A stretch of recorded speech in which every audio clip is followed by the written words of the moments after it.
Safety tip of the week for July 29th. Slip hazards.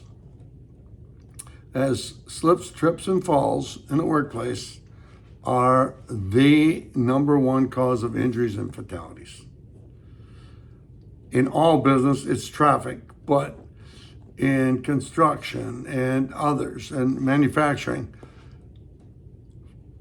slips, trips, and falls. So today I want to focus on falls. That's the talk. Again, it comes off of the website. So my message.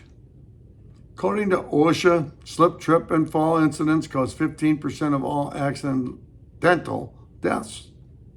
By the way, I can tell you also this. It's the number one cause of death from an injury standpoint for senior citizens. These types of incidents can result in obviously life-threatening, changing injuries to employees who suffer them. They're very costly. There's some reports that the average slip and fall costs $20,000. Causes for slips in the workplace. Recognizing and addressing hazards that cause slip incidents should be a focus in the workplace. Slips happen when there's too little friction or traction between the footwear and the walking surface. Causes: wet or oily surfaces. Spills can be weather conditions, poor lighting conditions, loose, unanchored rugs or mats, flooring or other walking surfaces that do not have the same degree of traction in all areas. Prevention. One of the simplest things we can all do is practice good housekeeping, which will help prevent slips in the workplace. Keeping walkways and paths clear of water, snow, ice, oils, etc. To reduce these slippery conditions, we should be placing signage or barricades around slippery condition areas to alert personnel in the area that it's a hazard until cleaned up. Floor mats should be secured, or everyone should be watching floor mats to make sure they're not flipped up in any way, shape, or form, so they do not shift when employees walk on them. Wear the proper footwear for conditions.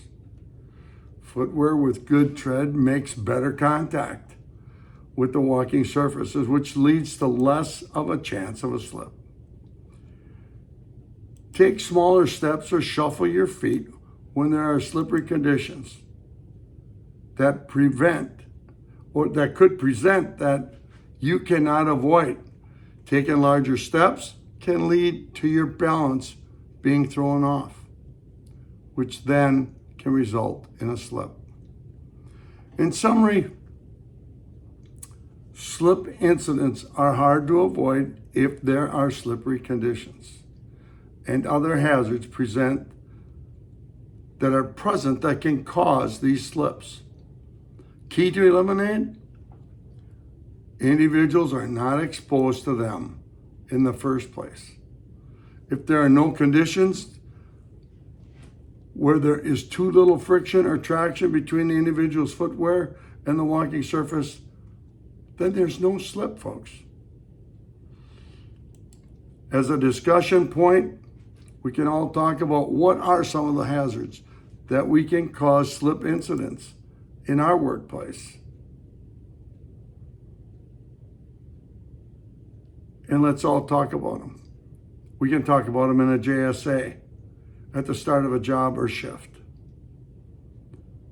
Every incident can be prevented if we take the precautions beforehand by choice. And that is up to you.